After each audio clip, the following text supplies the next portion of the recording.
నా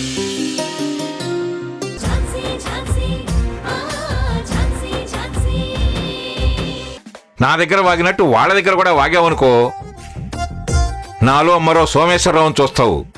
ఆయన కూడా మీలాగా బిజినెస్ చేస్తాడా? లేదు, నీ తాట తీస్తాడు. ఓహో.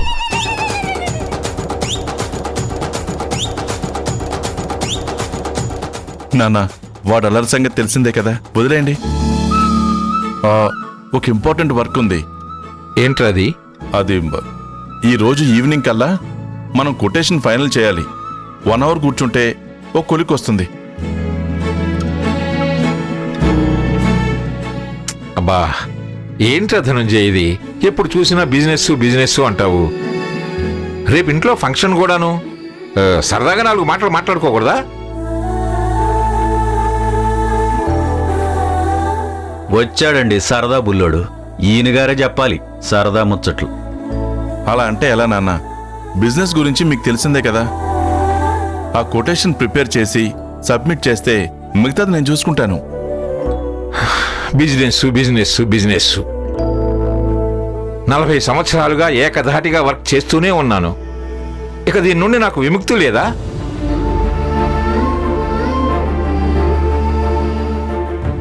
నీ కొడుకు గౌతమ్ బాధ్యతలు తీసుకుంటాడు అనుకుంటే వాడేవో పోలీసు ఉద్యోగం వెళ్ళిపోయాడు. నా తోటి వాళ్ళంతా వాళ్ళ తర్వాత తరానికి బాధ్యతలు అప్పగించి శేష జీవితాన్ని ఆనందంగా గడుపుతున్నారు. మీరు చూస్తే రోజుకు ఒక బాధ్యత తీసుకొచ్చి నాకు అప్పగిస్తున్నారు తప్ప విరామమే ఇవ్వటం లేదు.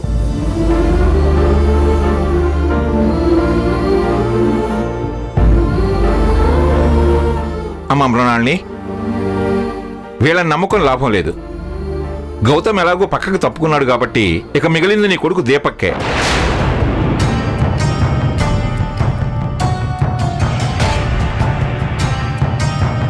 నా తర్వాత ఈ బిజినెస్ వ్యవహారాలు బాధ్యతలు చూసుకోవాల్సింది వాడే.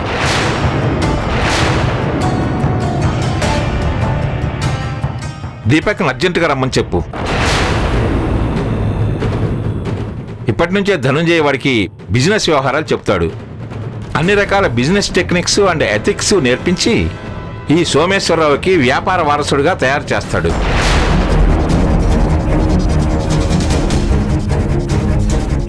ఏమంటావు ధనుంజయ్? ఇంతకన్నా గొప్ప విషయం ఏముంది నాన్న? దీపక్కి ఎప్పటి నుంచో ట్రైనింగ్ ఇస్తే వాడు మనకన్నా పెద్ద బిజినెస్ మ్యాగ్నెట్ అవుతాడు.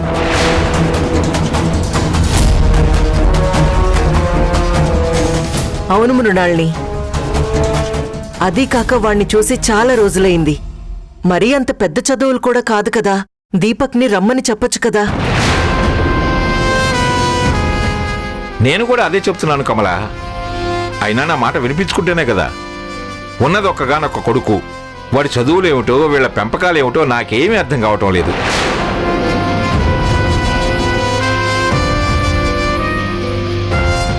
నేను పిల్లల్ని కన్నాను, పెంచాను. వీడిని బిజినెస్ మ్యాన్ చేశాను. నువ్వు లాయర్ అయ్యావు.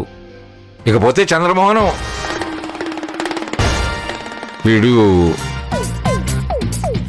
చెప్పండి నాన్న, చెప్పండి. ఆపేశారండి నాన్న. నా గురించి కూడా చెప్పండి. నేను కూడా నీ కొడుకునే కదా. కొడుకువేరా, కానీ నువ్వు నా బాధ్యతలు తీసుకోవడానికి పుట్టలేదు. నేను నా కర్మఫలం అనుభవించడానికి పుట్టావు.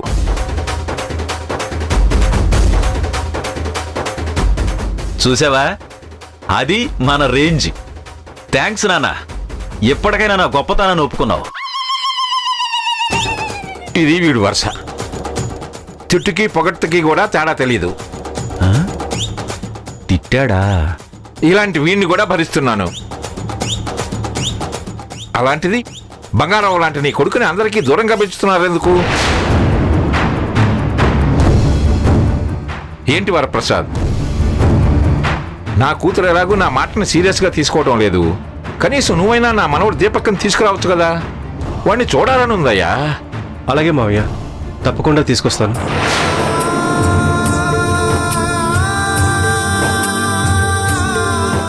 ధనా, పద.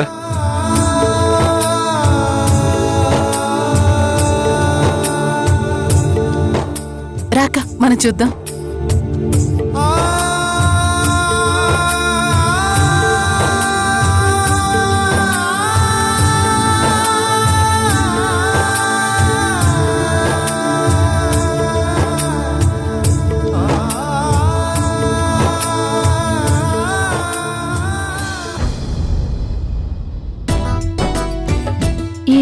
శ్రీధర్ ఏంటి కూరగాయలు సరుకులు తెస్తామని వెళ్ళి ఇంకా రాలేదు?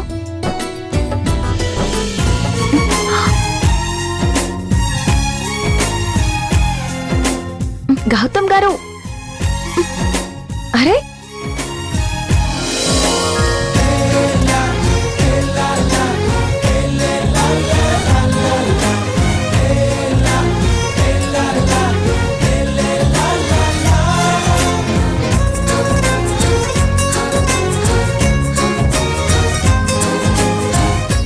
ఏంటి ఝాన్సీ, బోరింగ్గా ఉందా? లేదు, ఆలోచిస్తున్నాను. ఏం ఆలోచిస్తున్నావు?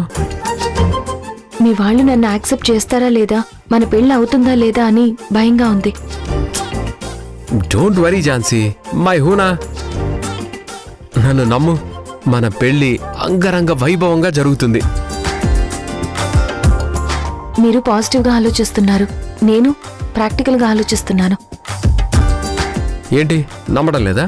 ఆహా, మన ప్రేమ మీద నమ్మకం ఉంది, కానీ మీ ఫ్యామిలీ మీద నమ్మకం లేదు. మా ఫ్యామిలీ కాదు, మన ఫ్యామిలీ. ఎవరు అడ్డొచ్చినా మన పెళ్లి జరుగుతుంది, జరిగి తీరుతుంది.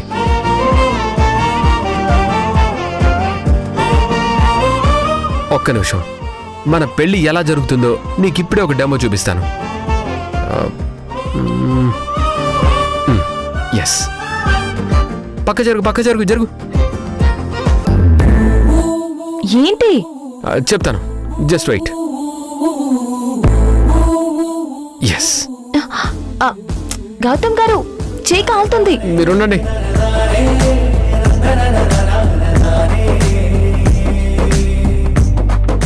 గౌతమ్ గారు, ఇవన్నీ ఎందుకు? చెప్తాను, ముందు కూర్చో. కూర్చో.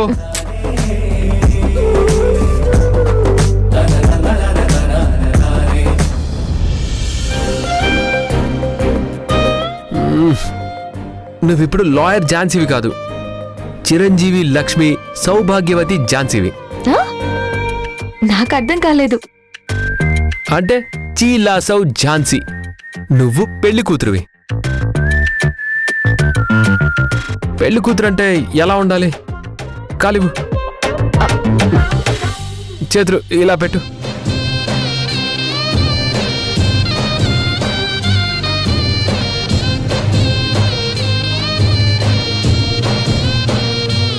పెళ్లి కూతురు కొంచెం సిగ్గుపడాలి.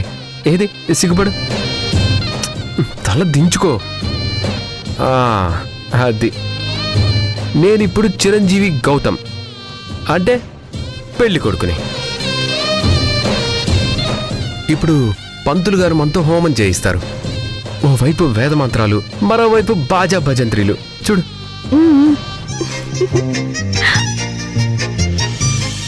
ఓం శ్రీమన్మహాగణాధిపతే నమః. ఓం నారాయణాయ నమో నమః. నారాయణాయ నమో నమః. అపవిత్ర ఎంతసేపు అయింది వచ్చి? రండి కూర్చోండి. భోజనాలు అయ్యాయా? వెళ్ళి భోంచేయండి. ఏం పిన్ని, మీ పెద్దోడికి పెళ్ళయిందా? బావగారు, మీ చిన్నోడు ఏం చేస్తున్నాడు? హాయ్ ఝాన్సీ, మరో పక్క మా పిన్ని అత్తయ్య వాళ్ళ హడావిడి. చూడు. వదినా, ఈ చీరెలా ఉంది? ఈ రవ్వల నెక్లెస్ మా ఆయన చేయించాడక్క. మీ చిన్న కూతురు పెళ్లిడికి వచ్చినట్టుంది కదా చిన్నత్త. మరి పప్పన్నం ఎప్పుడు పెడుతున్నారేంటి? పెళ్లి కూతురు కన్నా పెళ్లి కొడుకు బాగున్నాడు కదా.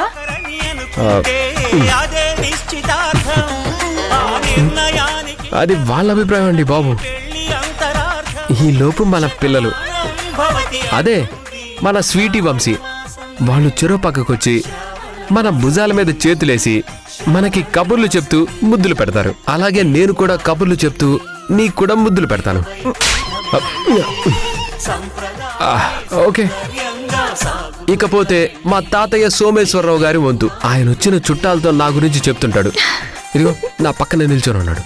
తెలుసు కదా, నా మనవడు గౌతమ్ ఆ పోలీసు ఉద్యోగం మానేసి బిజినెస్ చూసుకోరా అంటే నా మాట వినలేదు. పోనీ నేను తెచ్చిన సంబంధమైనా చేసుకోరా అంటే అది లేదు. పోయి ఆ రాక్షసి ఝాన్సీని చేసుకుంటున్నాడు. అప్పుడు నేను ఝాన్సీ రాక్షసిగా తాతయ్య, అందాల రాక్షసి అంటాను. ఇదిలా నడుస్తుండగా మనిద్దరి మధ్య మధుపర్కం. కొంట చూపులు చూస్తూ నేను, చీపోండి అంటూ నువ్వు. నిత్యం శక్తిమయం. తెర తీశాక ఈ అందం నాకే సొంతం అని తనివి తీరా నిన్ను చూసి మురిసిపోతుంటాను. ఇంతలో మా డిపార్ట్మెంట్ నుంచి ఎస్పీలు డిఎస్పీలు వస్తుంటారు. నేను సెల్యూట్ కొడుతూ ఉంటాను. సెల్యూట్ కాదు, నమస్కారం చేయాలి. చెబుతుంది శ్రావణ మాసం. ఫైనల్ గా అందరి చేతులు అక్షింతలు, అతిథుల ఆశీర్వాదం తీసుకుని వచ్చిన మంగళసూత్రం ఇత్తడి పళ్ళెంలో తళతళ మెరుస్తూ ఉంటుంది. పంతులు గారు మాంగళ్యధారం చేయమంటారు. బాబు, అమ్మాయి మెడలో తాళి కట్టు. నేను తాలిబొట్టు చేతుల్లోకి తీసుకుంటాను. కొత్తిమీర కట్టలాంటి నీ జడని రాణి వాళ్ళు ఎత్తి పట్టుకుంటారు. మిమ్మల్ని పెళ్లి కూతురివి, కాస్త సిగ్గుపడు. ఓం మాంగళ్యధారణ ముహూర్తస్సు ముహూర్తోస్తు. మన ఇద్దరిని చూసి ముచ్చటపడి నింగి నుండి ఆ దేవతలు పూల వర్షం కురిపిస్తుండగా అగ్ని సాక్షిగా నేను ఈ మెడలో తాళి కడతాను. ఓం మాంగళ్యం తంతునా నేన మమ జీవన హేతునా కంఠే భద్రామి శుభగే త్వం జీవ శరదాం శతం. మాంగళ్యధారణ ముహూర్తస్సు ముహూర్తోస్తు. శ్రావణమాసం తెలుగువారి పెళ్లి, ఇలవైకుంఠమి మళ్ళీ సంప్రదాయమే సౌందర్యంగా సాగుతున్న పెళ్లి. ఇది తెలుగువారి పెళ్లి.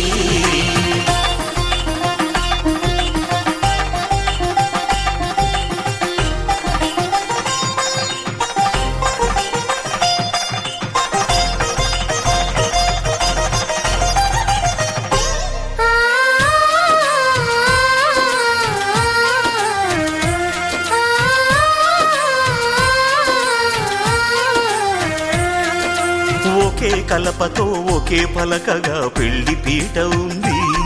అది ఒకే ప్రాణమై దంపతులిద్దరూ ఉండాలంటుంది. చాలి చాలని ఆ పీట సన్నగా ఉంటుంది.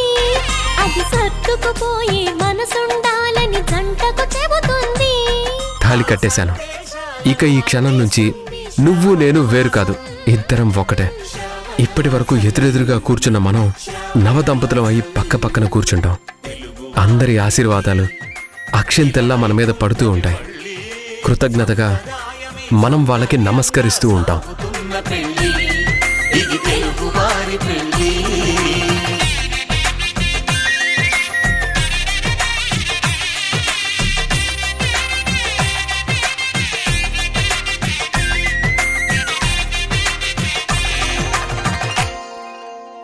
ఇది మన పెళ్లి ఇలా జరుగుతుంది.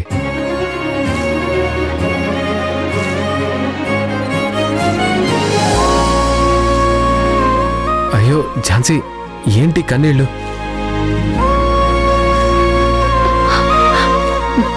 గౌతమ్ గారు, మీరు చెప్పినట్టు మన పెళ్లి జరుగుతుంది కదా?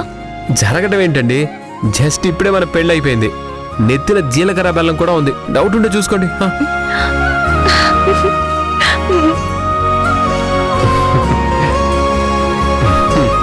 దీంతో పెళ్లి ఘట్టం పూర్తయింది. ఇక తర్వాత అసలు ఘట్టం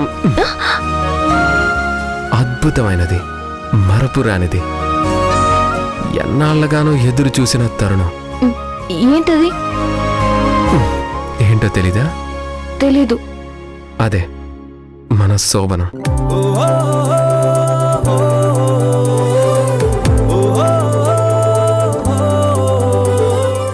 మీకు ఇది కూడా చెప్తాను, మీరు రండి.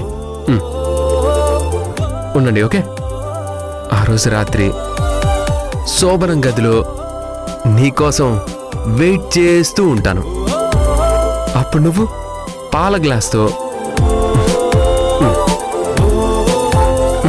సిగ్గుపడుతూ అడుగులు అడుగేసుకుంటూ నేల చూపులు చూస్తూ నెమ్మదిగా నా పక్కకొచ్చి నిలబడతావు. అప్పుడు ఏం చేయాలో తోచగా మల్లెపూల వాసన చూస్తూ ఉన్న నన్ను చూసి సిగ్గుపడి తలదించుకుంటావు. అప్పుడు నేను నీ దగ్గరకు వచ్చి ఈ పాల గ్లాస్ పక్కన పెట్టి నీ కళ్ళల్లో కళ్ళు పెట్టి చూస్తూ నిన్ను ఇలా నా దగ్గరికి లాక్కుంటాను, ఇలా లాక్కుంటాను, ఇలా లాక్కుంటాను.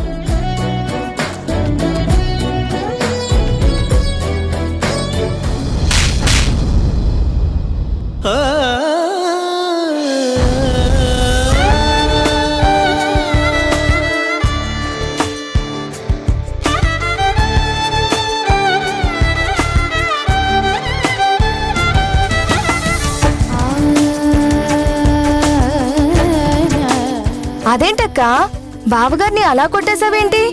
మరి ఆయన చేసే పనులకి కొట్టకుండా ముద్దు పెట్టుకోవాలా? అవును, ముద్దు పెట్టుకోవాలి కదా. రాణి సపోర్ట్ చేస్తే నీ చెప్ప కూడా పగులుతుంది. ఏంటి బావగారు, అక్క కొట్టిందని ఫీల్ అవుతున్నారా?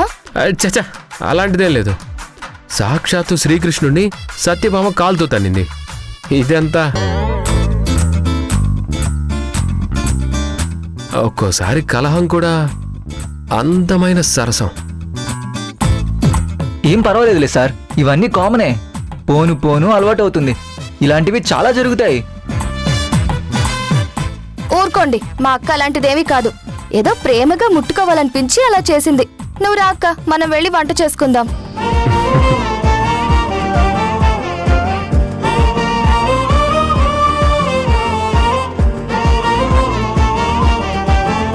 అంతే సార్, మన బతుకంతే.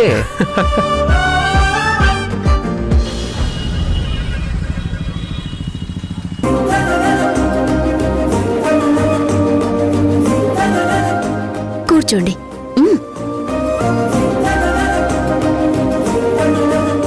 కంగ్రాట్స్ అండి, మీరు త్వరలో అమ్మా నాన్న కాబోతున్నారు. మీ ఆవిడ కన్సీవ్ అయింది. ఏ డాక్టర్ చూస్తున్నారు. మీ ఇద్దరి మధ్యనున్న ప్రేమ నాకు అర్థమవుతుంది. కానీ ఇకపై మీ ప్రేమని చూపించాల్సింది ఇలా కాదు, తనని కేరింగ్ గా చూసుకోవాలి. హెవీ వర్క్ చేయకూడదు. సడన్ గా బెండ్ అయ్యి లేవడం, స్టెప్స్ ఎక్కడం, ఫాస్ట్ గా నడవడం లాంటివి అస్సలు చేయకూడదు. హెల్దీ ఫుడ్ తీసుకోవాలి, బెడ్ రెస్ట్ కూడా తీసుకోవాలి. అలాగే డాక్టర్ గారు, జాగ్రత్తగా చూసుకుంటాను. ఎవ్రీ మంత్ చెకప్ చేయించుకోవాలి. ఏదైనా ఇబ్బంది అనిపిస్తే ఇమీడియట్ గా హాస్పిటల్ కి రావాలి. సరే డాక్టర్ గారు.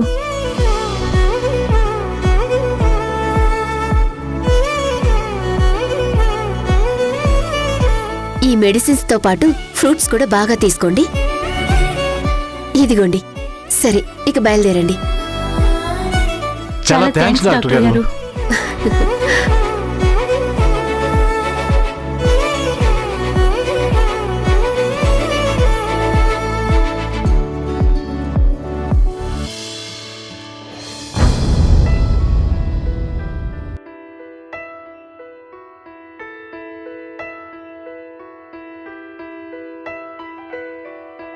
పెదవే పలికిన మాటల్లోనే తీయని మాటే అమ్మా, కదిలే ప్రియాంక, ఎన్నిసార్లు చెప్పాను ఇలా మెట్లెక్కడం దిగడం చెయ్యొద్దని?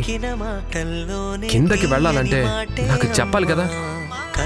ఒక నిమిషం ఉండు.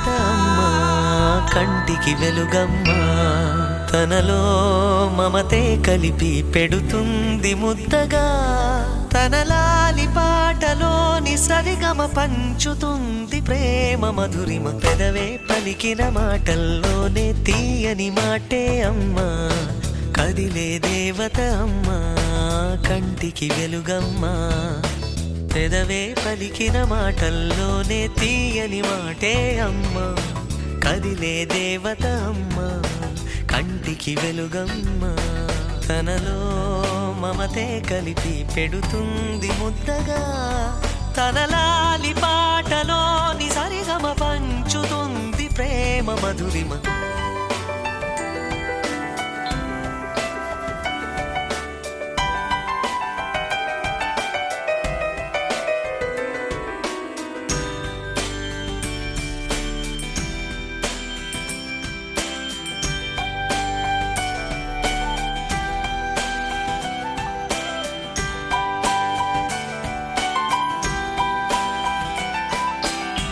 మనలోని ప్రాణం అమ్మ, మనదైన రూప దీపం అమ్మ ఎనలేని జాలి గుణమే అమ్మ నడిపించే దీపం అమ్మ కరుణించే కోపం అమ్మ వరమిచ్చే తీపి శాపం అమ్మ నాయాలి అమ్మగా అవుతుండగా జోలాలి పాడన కమ్మగా కమ్మగా పెదవే పలికిన మాటల్లోనే తీయని మాటే అమ్మ కదిలే దేవత అమ్మ కంటికి గలుగమ్మ తనలో మమతే కలిపి పెడుతుంది ముద్దగా తన లాలి పాటలోని సరిగమ పంచుతుంది ప్రేమ మధురిమ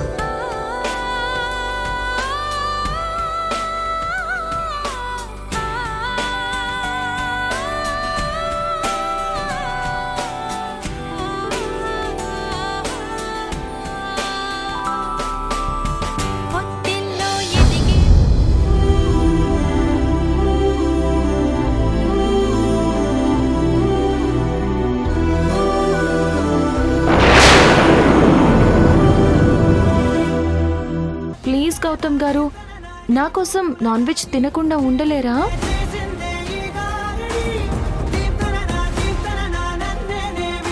ఎలా ఉంది? స్వర్గంలోనే ఉన్నట్టుంది.